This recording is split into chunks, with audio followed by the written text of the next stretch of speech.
Não era a primeira vez que meu nome surgia na mesa como se fosse uma senha para a solução dos problemas da família. Mas, naquela noite, algo dentro de mim se partiu de um jeito irreversível. Eu estava no canto do sofá, as pernas dobradas, o celular na mão com a tela iluminada, o simulador de financiamento aberto, calculando o valor exato da entrada para o meu apartamento dos sonhos. 15 anos de trabalho, privações e escolhas difíceis reunidos em uma cifra fria e preciosa. Aquele dinheiro era o início da minha liberdade. E mesmo assim, não foi suficiente para me proteger. Meu pai pigarreou alto, como sempre fazia quando queria anunciar algo com o peso de um veredito. Minha mãe cruzou os braços com aquele semblante de mártir que dominava com perfeição. E então, veio a sentença. Seu irmão se meteu numa situação complicada, meu pai começou, sem rodeios. Dívidas. Muitas. Eu mantive o olhar fixo na tela do celular. Sabia que, se encarasse algum dos dois, não teria forças para sustentar o silêncio que escolhi cultivar. Com agiotas, completou minha mãe, já com a voz embargada. Eles disseram que, se ele não pagar até sexta-feira, vão fazer mal a ele. Engoli em seco.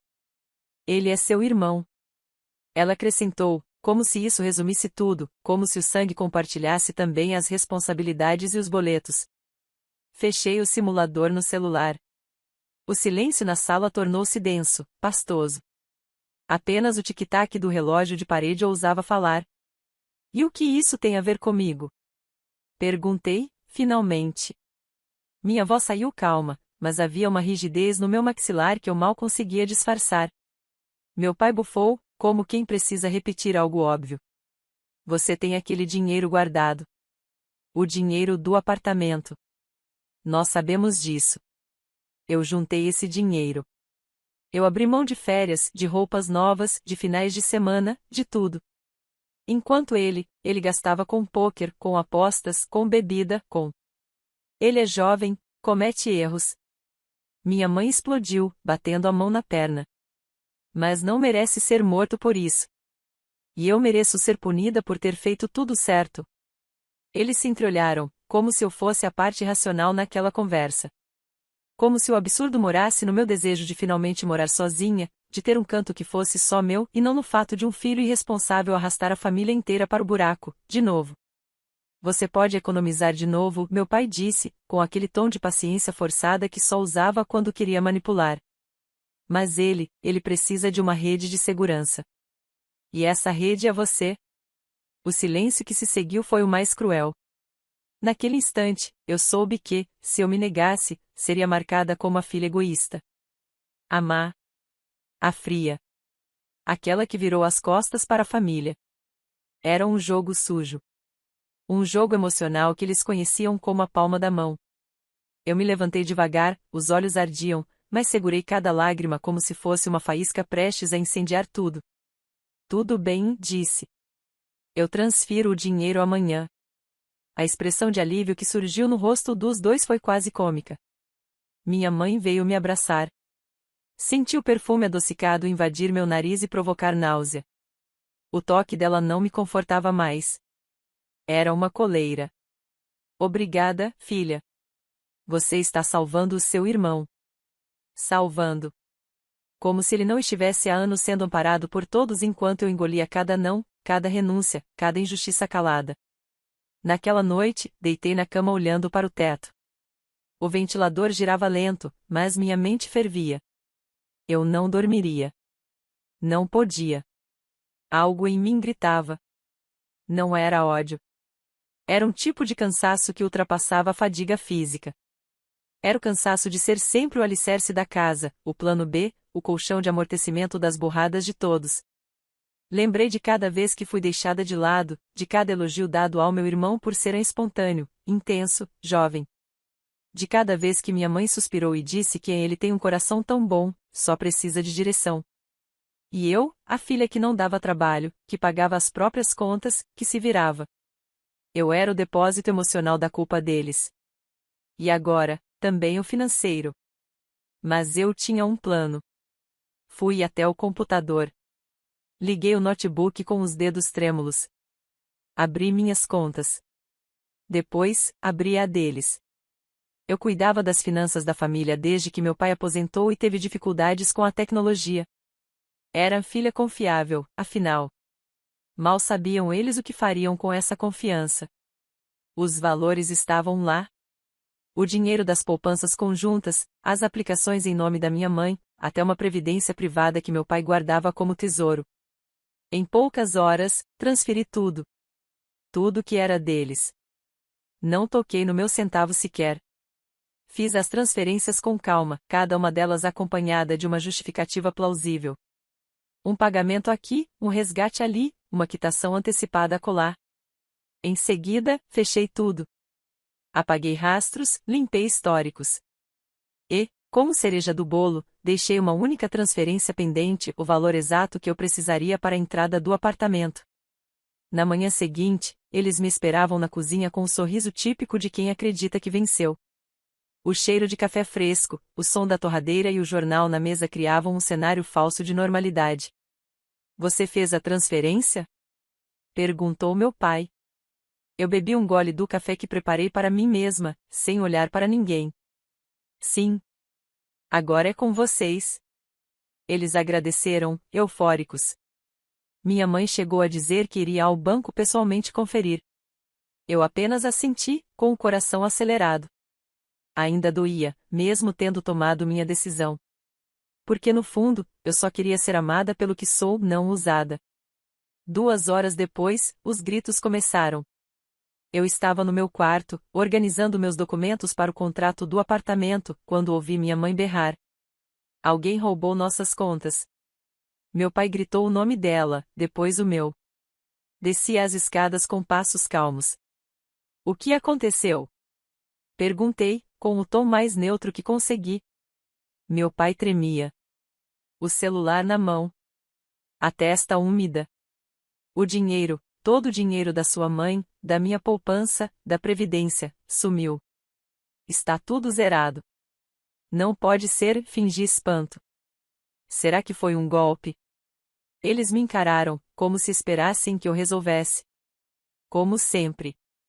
Minha mãe estava branca como papel. A única coisa que caiu foi aquela transferência que você disse que faria. Ela gritou.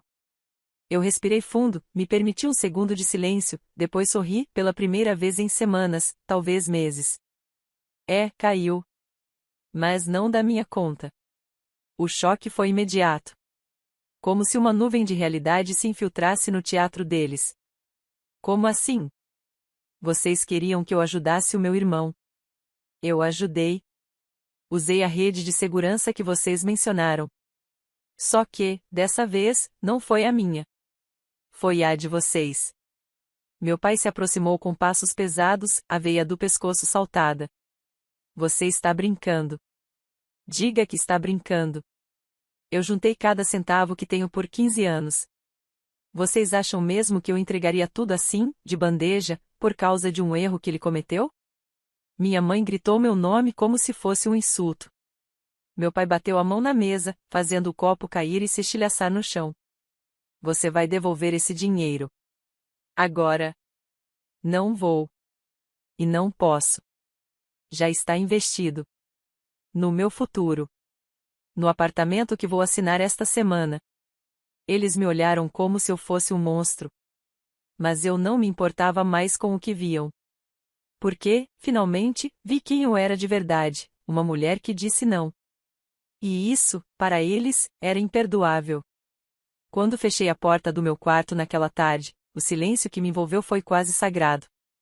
Lá fora, meus pais ainda gritavam, ainda se perguntavam onde haviam errado, ainda me chamavam de ingrata, egoísta, de filha desnaturada. Mas eu apenas me sentei na beira da cama e fechei os olhos. Pela primeira vez em muito tempo, eu sentia que tinha alguma forma de domínio sobre a minha própria vida. Não era poder, não era vingança. Era alívio. Um tipo de paz amarga, suada, que só vem quando você se cansa de sangrar por todo mundo. A campainha tocou. 1, 2, 3 vezes seguidas. Vai atender? Meu pai gritou do andar de baixo. A voz dele carregava raiva e comando, como sempre. Não me mexi. Ouvi os passos pesados cruzarem o corredor, a porta sendo aberta com violência. Em seguida, o som abafado de vozes se sobrepondo. Eu reconheceria aquela voz arrastada em qualquer lugar, meu irmão. O motivo de toda a crise. Ele entrou na casa como se fosse o dono, como sempre foi. Os gritos subiram de tom. A parede do meu quarto tremia com os ecos das palavras ditas no andar de baixo. Como assim o dinheiro sumiu? Ele gritou, indignado, como se a dívida dele fosse responsabilidade coletiva. Vocês disseram que ela ia pagar. Ela pagou, ouvi meu pai dizer, com a voz embargada. Mas, com o nosso dinheiro. O quê? A risada dele veio em seguida. Curta, seca, nervosa. Essa vaca. Ele explodiu. Essa vaca fez isso comigo?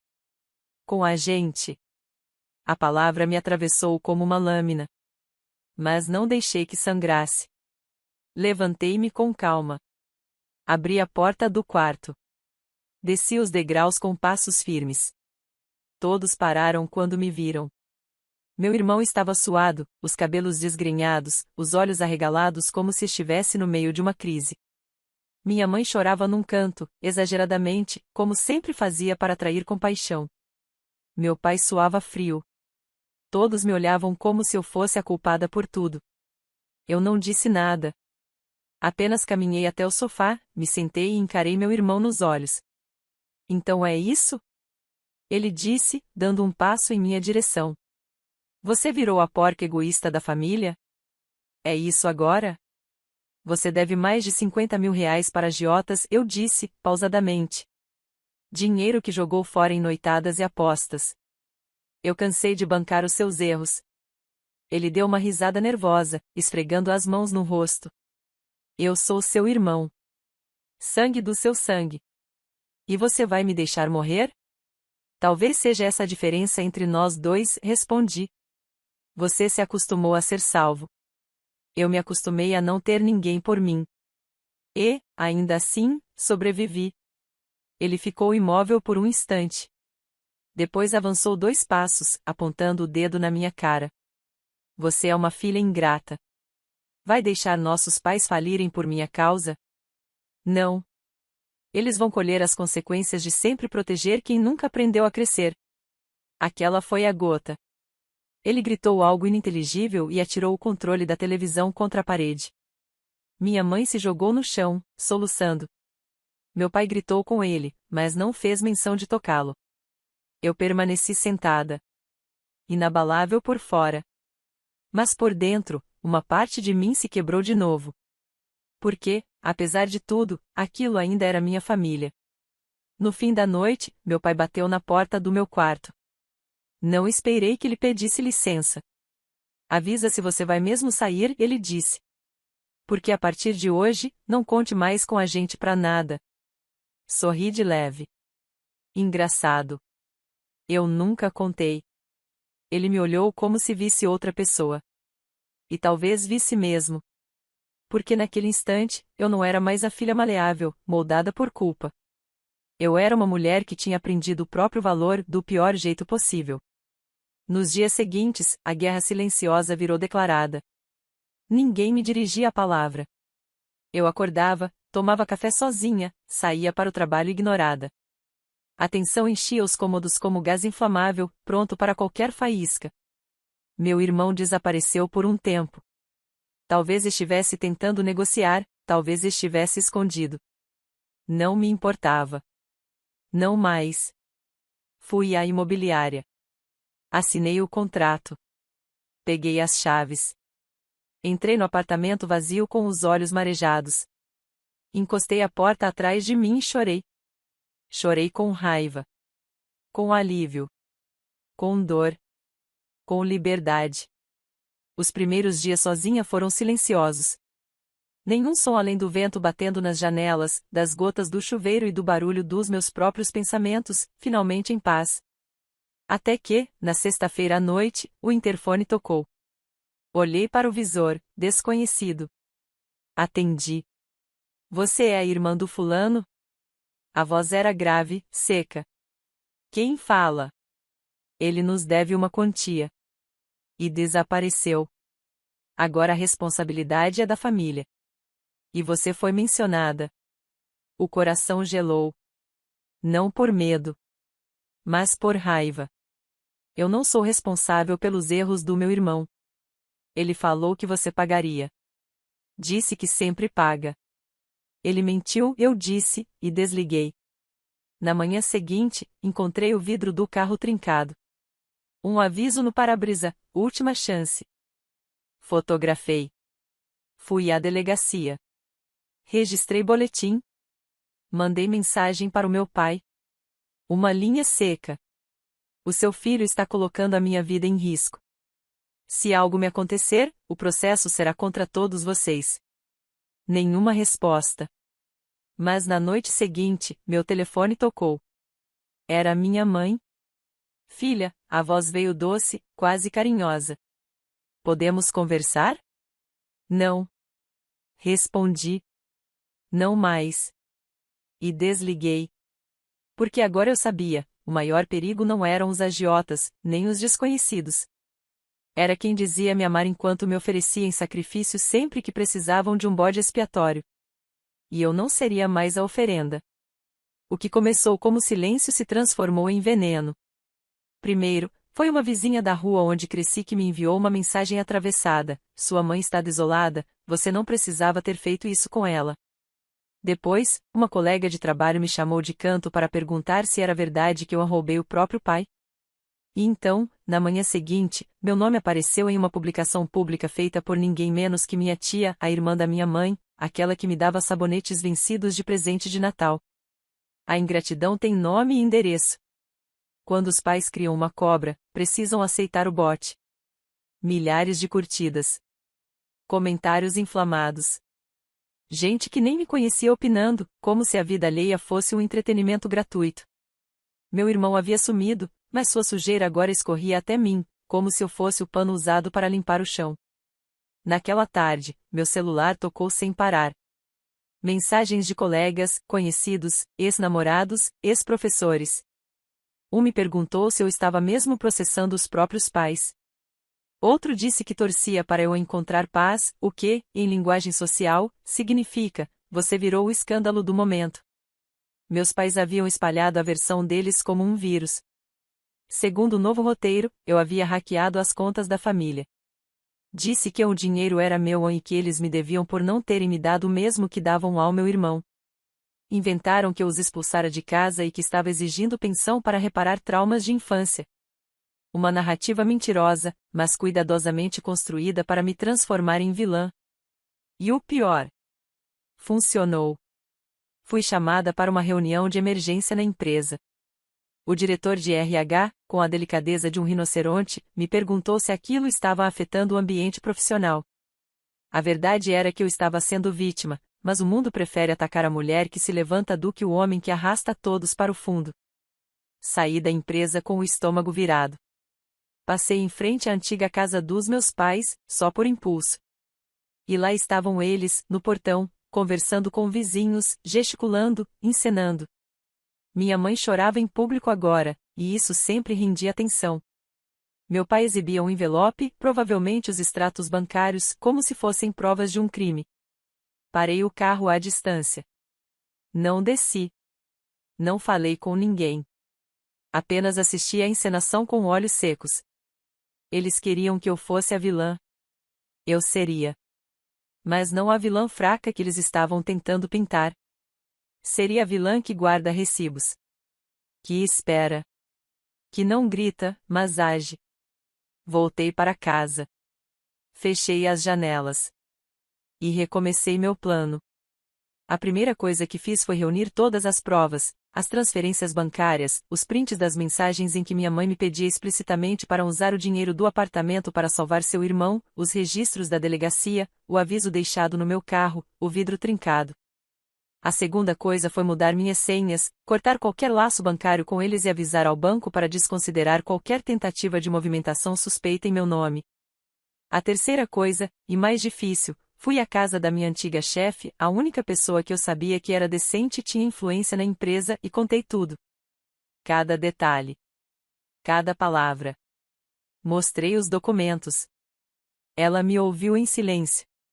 Quando terminei, Ela apenas disse: "Vou te dar uma carta de recomendação.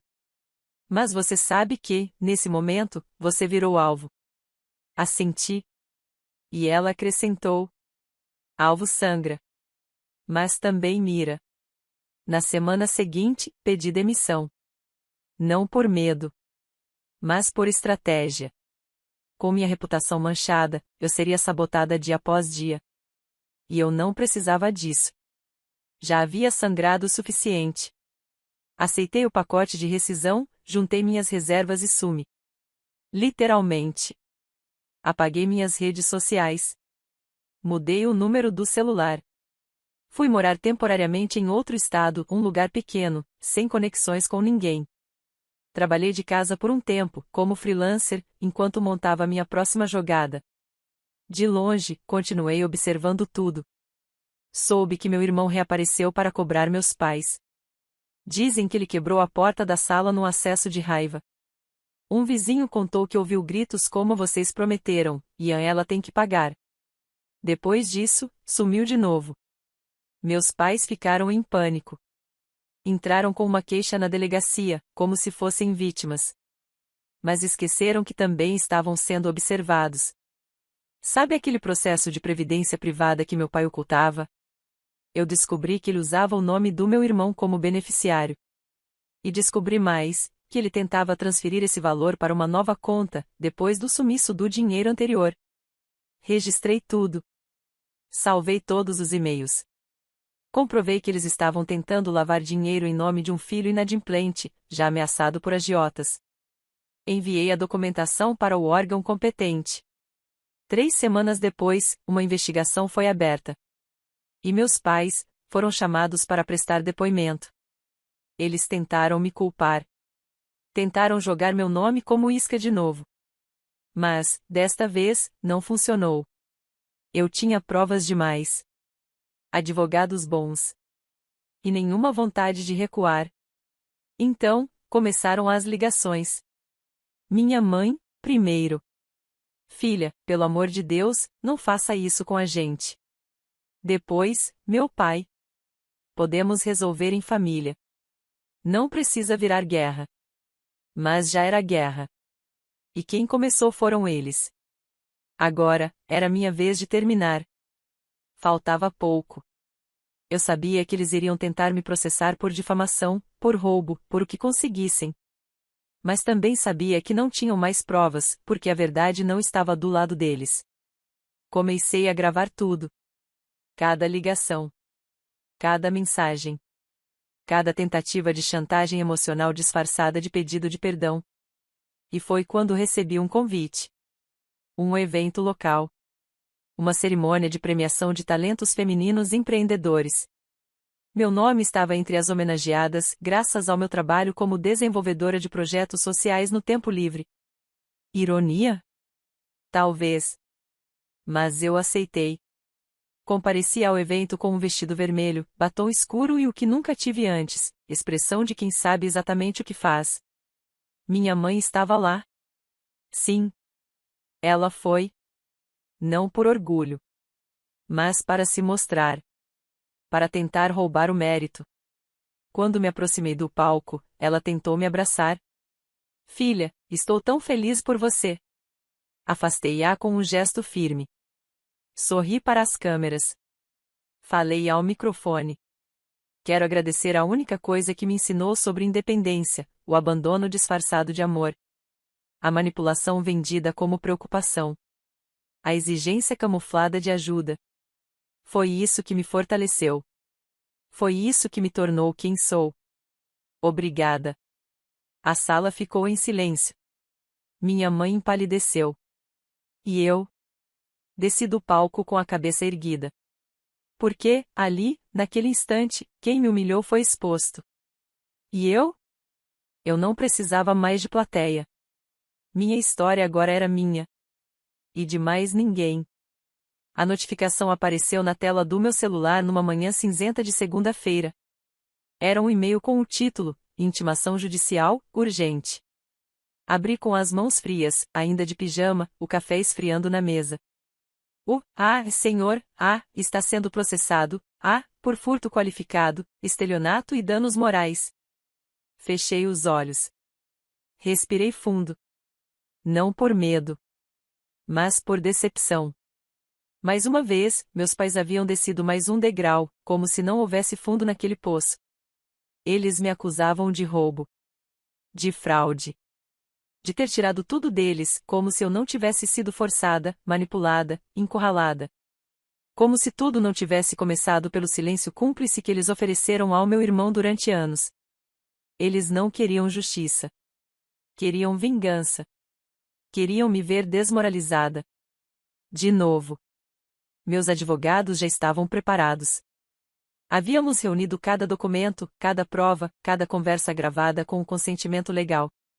Tudo perfeitamente organizado. Mas mesmo assim, saber que aqueles que me deram o nome agora tentavam arrancar minha dignidade com mentiras públicas doía mais do que eu esperava. A audiência preliminar foi marcada para dali a 3 semanas. Nesse meio tempo, as mentiras aumentaram. Em grupos de família, em mensagens privadas. A versão deles agora era que eu sempre tive inveja do meu irmão, que eu sempre me achei melhor, que nunca aceitei a simplicidade da vida e queria humilhar quem me criou. Alguns acreditaram. Outros não.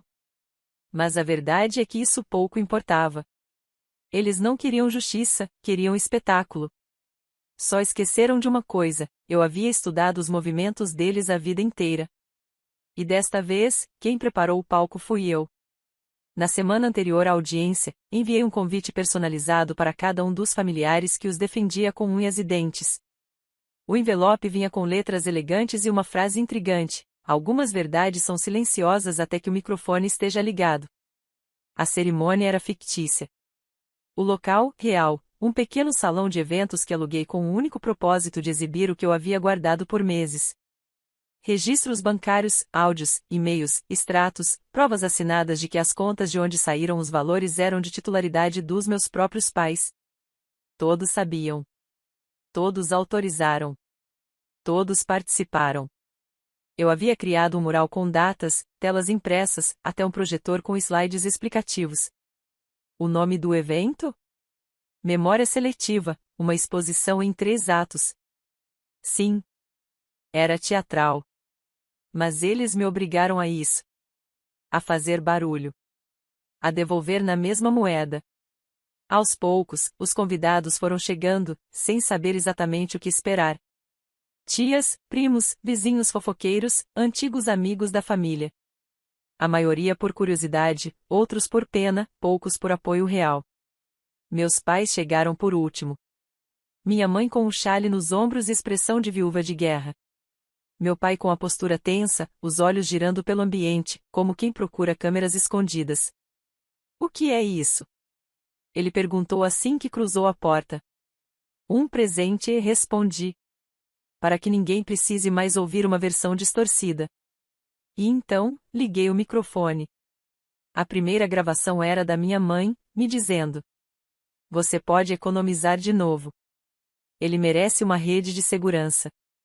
A segunda, do meu pai. Usa o nosso dinheiro, então. Depois a gente resolve. A terceira, do meu irmão, em uma ligação telefônica gravada. Ela sempre paga. É só pressionar. Chora que ela transfere. As reações foram variadas. Algumas bocas se abriram. Outras se fecharam. Algumas mãos foram levadas à boca com espanto. Vi minha tia, a que me chamou de cobra, engolir seco ao ouvir a própria voz dizendo: ela aguenta, ela é forte, a mais forte de todos nós. Pausei. Olhei para meus pais. Ambos imóveis. O rosto pálido. A máscara derretida. Então falei. Eu fui chamada de ladra, de traidora, de filha ingrata. Mas aqui estão as provas. Todas. Do que vocês me pediram. Do que vocês autorizaram. Do que vocês fingiram esquecer. Apontei para a tela. Isso aqui é a única herança que me deixaram, o desprezo silencioso por tudo que não favorecia o filho preferido. E hoje, devolvo isso a vocês, com juros. Minha mãe tremia. Meu pai não conseguia me encarar. O salão permaneceu em silêncio. Podem continuar com o processo. Acrescentei. Eu vou responder. Mas agora, todos aqui já sabem. E mesmo que vocês mintam para um juiz, não podem apagar o que ouviram hoje. Me retirei, deixando para trás apenas um pendrive com os arquivos e uma frase presa à parede. A verdade não precisa gritar quando está bem documentada. Na audiência, meus pais mudaram o tom. Tentaram suavizar. Tentaram dizer que foi mal entendido. Que eu havia agido por impulso. Que tudo poderia ser resolvido fora dos tribunais. O juiz, com todos os documentos e áudios entregues previamente pela minha defesa, os encarou com descrença. Estão retirando as acusações? Ele perguntou. Meu pai assentiu, humilhado. Não, interrompi. Eu quero seguir com o processo. Por calúnia e difamação. O juiz ergueu os olhos. A senhora tem certeza? Tenho. Eles não vão mais me usar como desculpa. Como inimiga. Como desculpa para o próprio fracasso. Meus pais suspiraram. Minha mãe começou a chorar, mas desta vez, ninguém mais acreditou. Na saída, uma repórter local me abordou. Discretamente. Você gostaria de dar uma entrevista? Sobre o quê? Sobre ser acusada injustamente. Sobre como é vencer o próprio sangue no tribunal. Sorri com amargura. Não. Porque essa vitória não é bonita. Ela só é necessária. No caminho para casa, olhei o céu. O sol finalmente aparecia entre as nuvens. Era simbólico. Mas, desta vez, eu não precisava de sinais. A última etapa da minha vingança já estava em andamento. E ela não seria pública. Seria silenciosa, fria e definitiva. Foram semanas silenciosas depois da audiência. Nenhum telefonema. Nenhuma tentativa de contato. Nenhuma carta na caixa do correio. Era como se eu tivesse morrido para eles. E pela primeira vez, aquilo me deu paz. Comecei a me levantar cedo, caminhar até a padaria do bairro, tomar café sem pressa. Peguei gosto por cuidar das minhas plantas. Voltei a pintar. A vida, enfim, começou a se parecer comigo e não com uma longa extensão das vontades dos outros. Até que, numa tarde de sol, recebi uma mensagem no e-mail. Assunto urgente, patrimônio da família. Remetente, advogado particular dos meus pais. Cliquei, respirei fundo. Prezada, informo que os bens da família encontram-se agora sob risco de penhora integral. Há um processo movido por terceiros, creio que agiotas, sobre dívidas do seu irmão. Seus pais hipotecaram o imóvel da família há mais de um ano como garantia. A casa está indo a leilão. Há interesse em resolver amigavelmente, caso deseje ajudar. Fechei o computador. Fiquei imóvel por alguns minutos. Eles não apenas me fizeram de bode expiatório, como também hipotecaram a própria casa por causa do filho que nem sequer aparecia. O mesmo filho que me amaldiçoou. O mesmo que me expôs. E agora, com tudo desmoronando, eles voltavam a lembrar que eu existia. Não respondi. Na semana seguinte, outra mensagem chegou, desta vez, do próprio banco. Prezada, a senhora ainda possui prioridade de compra por ser herdeira direta do imóvel em risco de leilão. Caso deseje exercer o direito, favor comparecer à agência. Sorri. Eles haviam hipotecado o passado. Eu compraria o silêncio do futuro. Compareci ao banco 2 dias depois. Estava usando uma calça jeans comum, uma blusa azul clara. Nada em mim chamava atenção. Nada dizia vingança, e ainda assim, tudo em mim carregava esse nome. Assinei os papéis. Fiz a transferência. Adquiri a casa com um nome jurídico novo, uma holding de investimentos que eu abrirá semanas antes, para evitar que qualquer ligação me entregasse cedo demais. No cartório, recebi a escritura. O nome na página era meu. A casa onde cresci. A mesma onde fui chamada de inútil, de fria, de ingrata. A casa onde me fizeram dormir no chão porque o irmão precisava do quarto maior. A casa onde ouvi minha mãe dizer que ser forte era minha obrigação. Agora, tudo aquilo me pertencia. Mas não por nostalgia. Era justiça. Na manhã da reintegração de posse, fui com o oficial até o endereço. Haviam trancado os portões. Tapado as janelas. Fingiam que não estavam.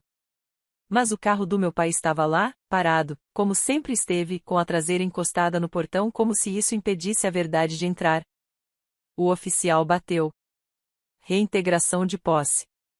Ordem judicial. A casa foi arrematada e agora pertence a outra titular. Vocês têm 48 horas para desocupar. Silêncio. Até que, por fim, a porta abriu. Meu pai, de chinelos e camiseta velha, parecia 20 anos mais velho. Minha mãe, com os olhos fundos, segurava uma xícara nas mãos trêmulas. Quem comprou? Ela perguntou, a voz embargada. Foi o banco. O oficial olhou para mim. Eu respirei fundo, dei um passo à frente. Fui eu. Eles congelaram. Minha mãe deixou a xícara cair. O estilhaço no chão foi o som exato da alma dela rachando. Você, meu pai murmurou. Você não faria isso. Eu já fiz, respondi. Isso é desumano. Isso é cruel. Cruel foi me fazer carregar a culpa de uma família inteira. Foi me chamar de traidora por proteger o que era meu. Foi me chamar de filha ingrata depois de anos sendo escudo.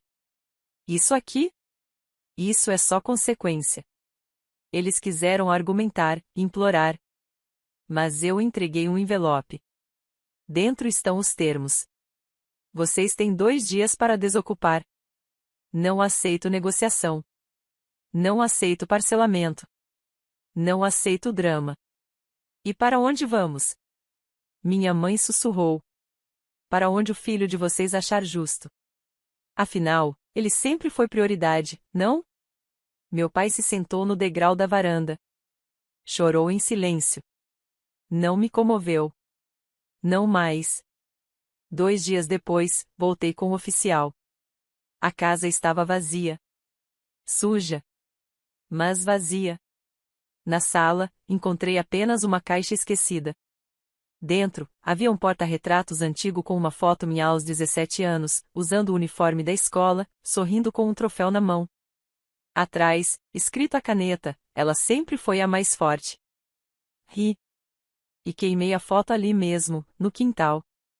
Porque ser forte, naquela casa, sempre significou estar sozinha. Mas agora eu era forte de verdade. E não precisava mais ser amada por quem só me amava enquanto era conveniente. A reforma começou 2 meses depois. Derrubei paredes. Troquei portas. Destruí tudo que ainda lembrava qualquer gesto deles. Cada canto foi renovado com minha assinatura, meu gosto, minha liberdade. Pintei uma parede de vermelho, só por ousadia. Na entrada, pendurei uma placa. Aqui mora quem nunca mais será usada. E toda vez que abro a porta, vejo o reflexo de uma mulher que não se calou. Que não recuou. Que não perdoou. E que, finalmente, venceu. Fim.